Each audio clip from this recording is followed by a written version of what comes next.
ఓం శాంతి శాంతి శాంతి.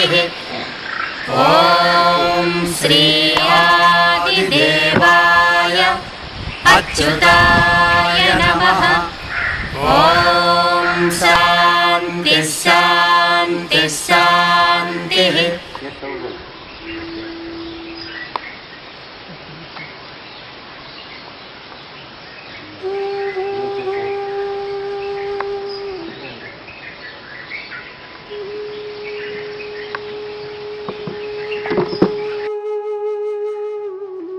మీరంతా సాధకులే, ప్రతిరోజు సాధన చేస్తున్నారు.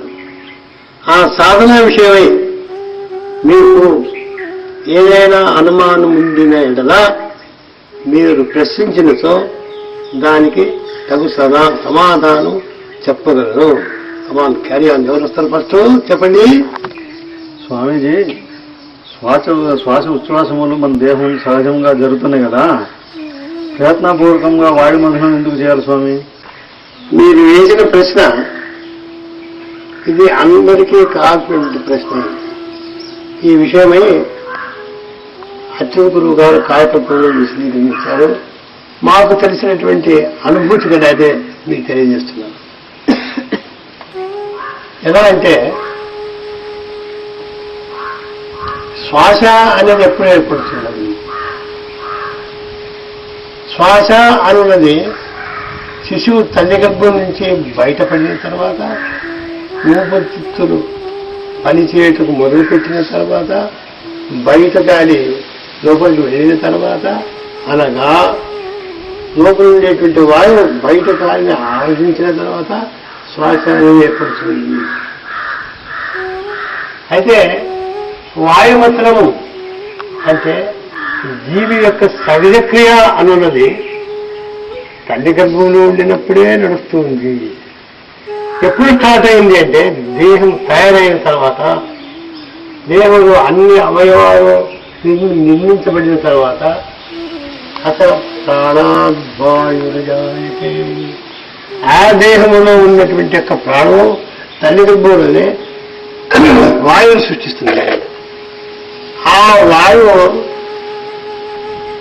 గతాగతుల వల్ల, గర్భంలోనే ఉండేటువంటి గతాగతుల వల్ల ఆ సూక్ష్మకరణం ద్వారా అచ్చట వాయువత్వం ఏర్పడుతుంది.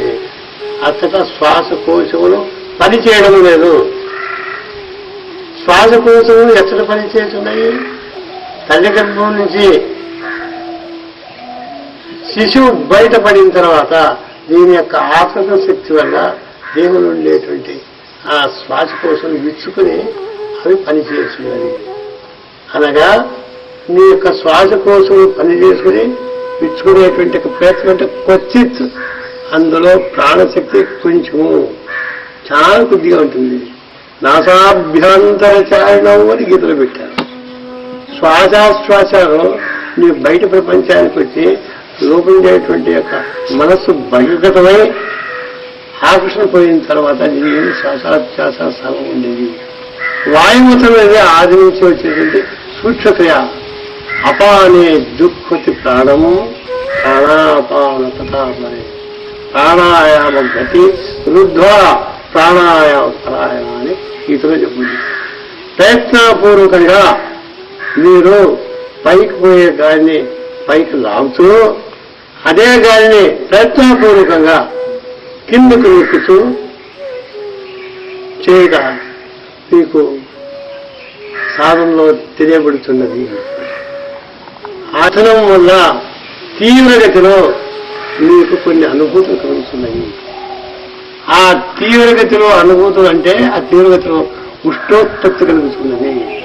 దేహంలో ఉండేటువంటి యొక్క కచలను అన్నిటినీ ఆ యొక్క ఉష్ణోత్పత్తి దాన్ని కలిసివేస్తున్నది. భస్మాంతం శరీరం అని చెప్పాను. అచ్చగా దానివల్ల లోపల ఉండేటువంటి అగచేయటం వల్ల ఆ వాయువతనం వల్ల మీకు ఏం కలుగుతుంది? గురుస్థానం ద్వారా జరిగినప్పుడు ఒక సూక్ష్మమైన వాయు తీరు వస్తున్నది.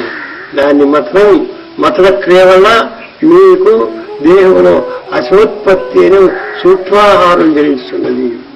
ఆ సూక్ష్మాహారము మీ యొక్క ప్రాణునికే సూక్ష్మమైనటువంటి ఆహారం కాబట్టి ఆ ప్రాణుడు స్వీకరిస్తున్నారు. దాన్నే కొంతమంది మహాత్మాలు శ్వాసోచ్ఛ్వాస గతివో అన్నారు. ఆ శ్వాస ఉచ్ఛ్వాసాలని గతులు తప్పించి అని చెప్తున్నారు.